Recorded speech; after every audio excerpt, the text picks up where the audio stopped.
It is my privilege and honor to welcome Dr. Shashi Tharoor, a distinguished parliamentarian, celebrated author, and a global thought leader to deliver the presidential address and officially inaugurate this conference. Please join me in welcoming him to deliver the presidential address. Thank you all. It's good to see you all here, and I apologize for some of the confusions that arose about this event. I was myself keen on coming and listening to some of the speeches, but I had been misinformed that you were all waiting for the Chief Minister's arrival and had not started. It's only literally 5 minutes ago that I got the message the Chief Minister wasn't coming, and you've already all been speaking. So I rushed over. I'm sorry to have missed your speeches, and particularly a couple of very distinguished outside visitors to Kerala who have come here and given us the benefit of their thoughts, which I would have liked to hear. So my very, very sincere apologies for not being here. I was asked to say a few words on Vakkom Moulavi and his contemporaries, and I have to say that for me it really is a profound honor to address this gathering at this time, and particularly on this subject.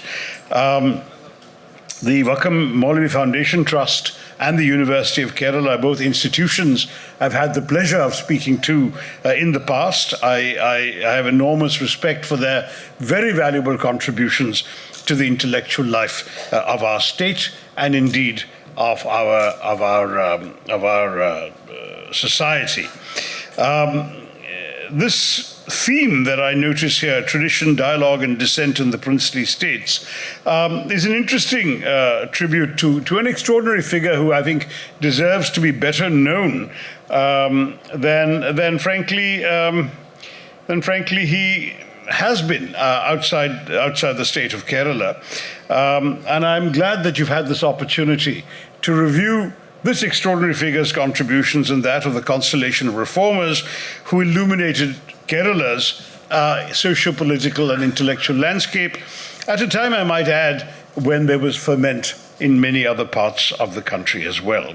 I would argue that your getting together on this subject is not just an exercise in retrospection, but a clarion call to delve deeply into the legacy of these visionaries once again in our somewhat troubled and turbulent times, to understand how their ideas resonate with contemporary India and to take forward the spirit of reform, dialogue, and dissent that they so courageously embodied.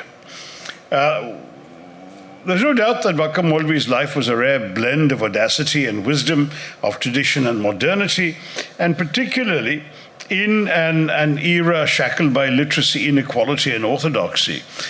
He emerged for many as a beacon of enlightenment and reform.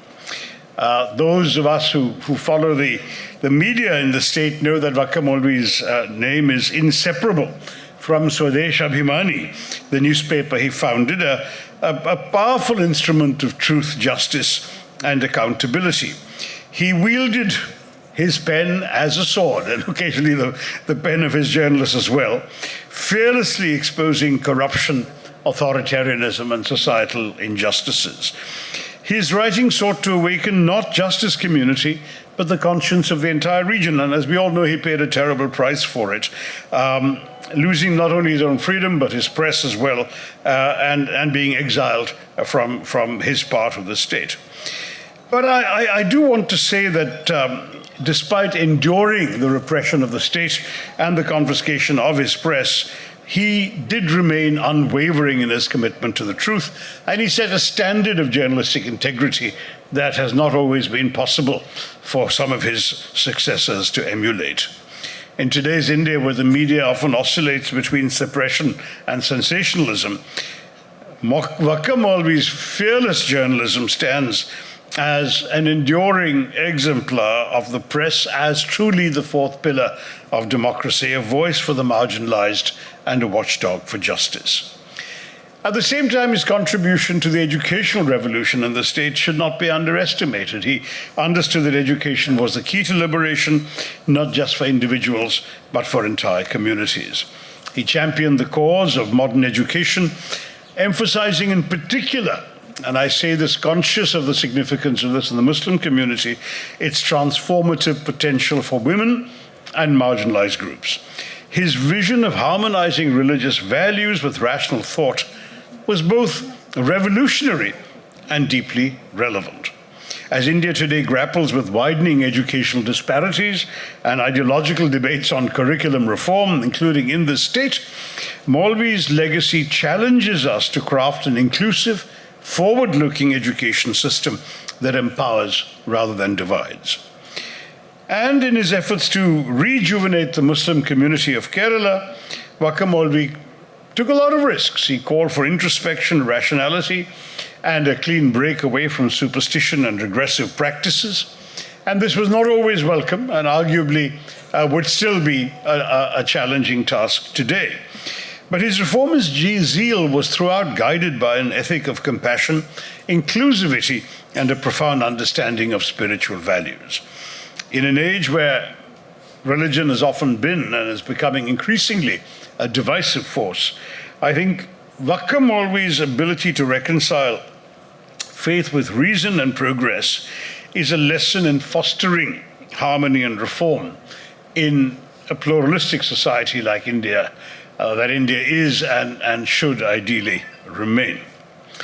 Now, this seminar speaks of Vakkom Moulavi and his contemporaries, and I was struck by K.M. Panikar's words that the beginning of modernity in India was not heralded by the arrival of the West, but by the onset of social and religious reforms by Indian reformers. And this, of course, extended well beyond Kerala and well beyond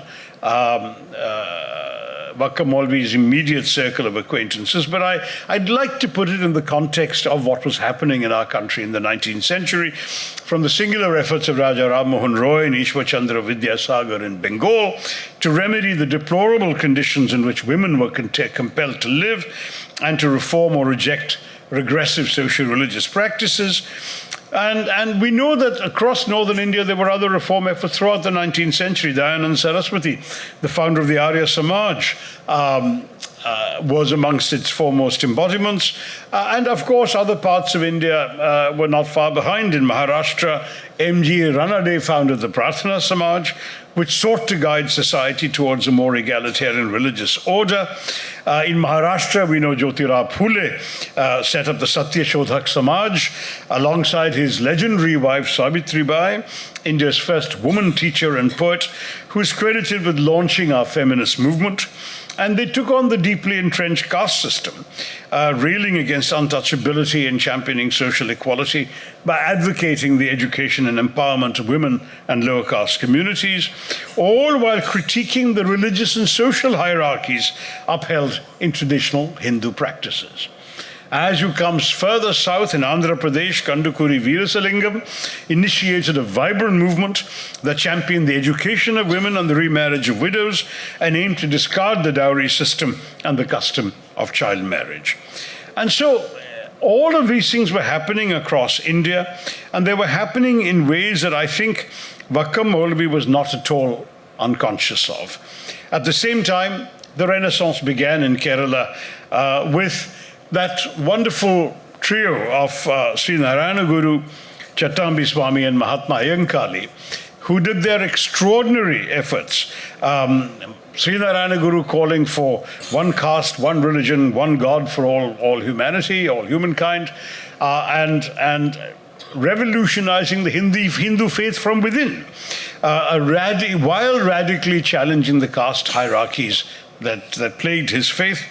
And in Kerala, I think he transformed, astonishing, that one moment in Aruvipuram in 1888 when he picked up that rock in the shape of a lingam from the river and consecrated himself in a rudimentary temple on the banks of the river. And when challenged and attacked by the Brahmin orthodoxy of the time that he had no right to do it, he said, consider it our Shiva, an Uriva Shiva, if you like. And then when he was told, but in any case, you've done it at the wrong time, at an inauspicious moment, it's not the way to do it, he said, don't worry, horoscopes are cast after the birth of a child and not before. So you can look at the horoscope of what I've done later. Now, this extraordinary act emancipated all of Kerala.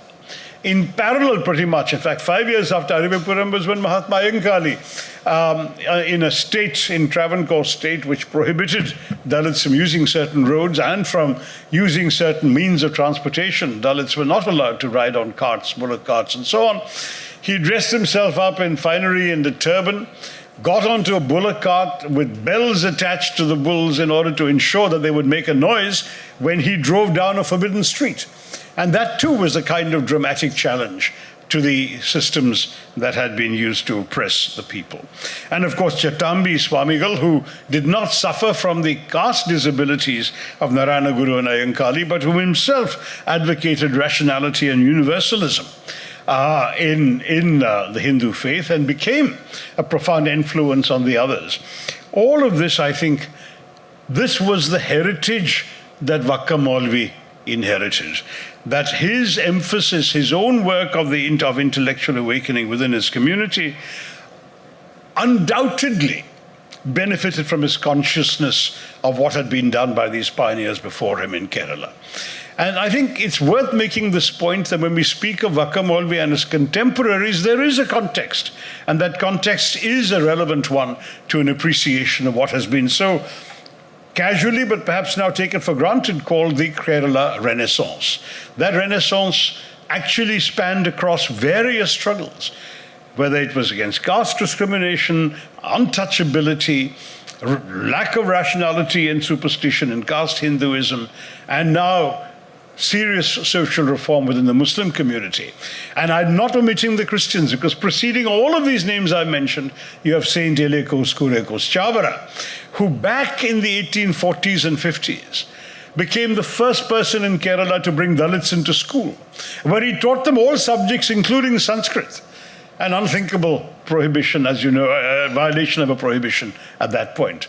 And incidentally, Saint Chavara was also the first person in Kerala to actually introduce a system of salaries for teachers. We never had that. The Gurukul concept is you went and stayed with your teacher and gave whatever dakshina you could, if any, if you could afford any.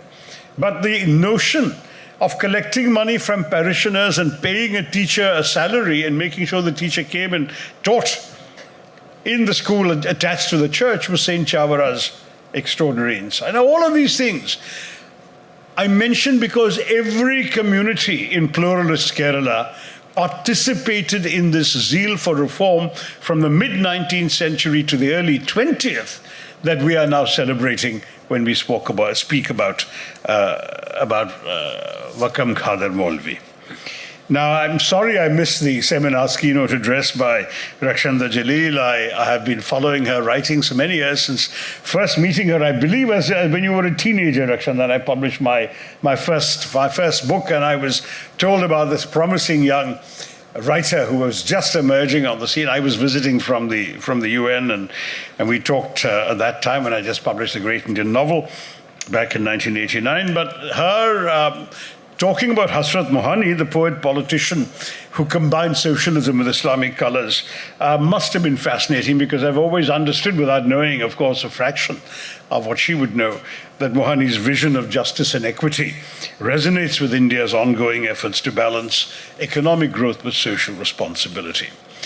But his is an appropriate voice to add to all of this, because all of these reformers laid the groundwork for a more just and inclusive society, and that foundation remains relevant as India confronts its modern challenges of polarization and equality.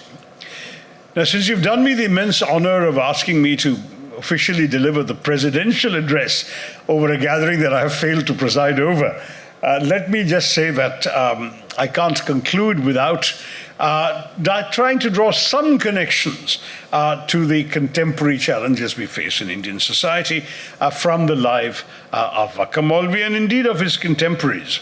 Because I do consider that when we speak about people like Vakkom Khader Moulavi, we're not just discussing history. We are examining their blueprints for confronting today's pressing issues. So if I were to look at Vakkom Khader Moulavi in particular, the first thing I would talk about would be free speech and dissent. in an era in which sadly we have seen free speech far too often labeled as unpatriotic, where we are discovering that opposition is supposed to be anti-national, that dissent can be criminalized under the UAPA and people thrown into jail without bail, without even charge, for the mere act of protesting non-violently against the government. In that kind of era, how relevant is it to look at Vakkom Moulavi standing up against British imperialism, fearlessly, risking and suffering the confiscation of a large chunk of his life savings when his press was taken away by the British, to remind us how important free speech is and the importance of questioning authority, whether it's the authority of an all-powerful, almighty colonial state or a seemingly almighty elected government in New Delhi. This is surely an inspirational message from Vakkom Moulavi. A second message, relevant today, is of education as empowerment. Kerala perhaps has already imbibed that lesson. His vision of education as a transformative force for marginalized groups has already been taken as a lesson in our country, in our state in particular. And we all know that Kerala is one state where Muslim girls are as educated as Muslim boys, and both are as educated as Hindus and Christians. That is an extraordinary achievement in Kerala, which sadly is not mirrored in every other Indian state. But I think Vakkom Moulavi's contribution to that should not be consigned to history. There have been education inequalities in our country, and there were inequities between genders and between religious communities. The fact that we don't have that anymore in Kerala is not an occasion for complacency, but for acknowledging the struggle that got us here. And Vakkom Moulavi's ability to use both education and his emphasis on journalism and free speech to promote critical thinking rather than ideological conformity is something that I think we should all cherish, even as the pressure for conformity mounts within our country. A third aspect we can't avoid is religious contention and reform. Again, in an era where even in our state there are signs of communal tensions rising, and much worse in northern India, Vakkom Moulavi's efforts to modernize his community while fostering universal values have provided a roadmap for interfaith dialogue and mutual respect, which God knows we most seriously need. And his ethical leadership, the extraordinary support he gave his editors at Swadesh Abhimani, even when he was exiled from here, at a time when we've seen corruption and self-interest dominating so much of politics and so many political narratives, the unwavering integrity of someone like Vakkom Moulavi challenges us to demand more accountability and some transparency from our leaders, from our government, and from the processes of governance everywhere, including in our state. I would say that he came at the tail end, if you like, of that reform movement that I summarized for you of all the leaders I mentioned, but they also collectively serve as a reminder that grassroots movements are essential for addressing systemic inequalities. And today we have contemporary struggles in all sorts of areas that were perhaps not being envisaged at that time. Gender equality, increasing equity amongst castes, the LGBTQ plus rights. All of these are, if you like, unfinished challenges of reform that perhaps await a new generation of reformers like the names we have discussed today. I do want to congratulate, as your president, at least in name, all those who organized the seminar for discussing traditional dialogue and dissent in the princely states. As I said, not just as a reflection, as a scholarly exercise, but as a call for action. I hope that you will showcase the place of dialogue and dissent throughout our history and draw lessons from the courage of Vakkom Moulavi and his contemporaries to challenge the status quo while remaining rooted in the kinds of ethical values we are sadly increasingly lacking in our country today. That we will through this seminar, continue to address contemporary issues of inequality, intolerance, and misinformation with the same fervor for justice that defined their lives. And I hope that we will all collectively leave the seminar, and I'm told mine are now going to be the final words, by seeing all of this, including what I've missed but you've heard, as a call to rise above apathy, to challenge injustice, and to help forge a society based on truth, equity, and compassion, while remembering throughout the transformative power of education, dialogue, and collective action. Let us honor the memory of those we've recalled today by committing to their ideals in our own lives and our own work. Let us, of course, always embrace the spirit of dialogue and dissent as tools for progress and ensure that justice, truth, and equality remain the guiding principles of our society. Once again, I thank you so much for having invited me to preside over the seminar, and I suppose in the absence of the Chief Minister, I should officially declare it inaugurated. Namaskaram, Namni, Jai Hind. Thank you, Dr. Tharoor, for enriching this session with your insights and your presence, though delayed. We thank you for your support, for the support you have shown us today. And as a token of our gratitude, I now invite Shri A. Suhair, Chairperson of the Vakkom Moulavi Foundation Trust, to present a memento to Dr. Tharoor.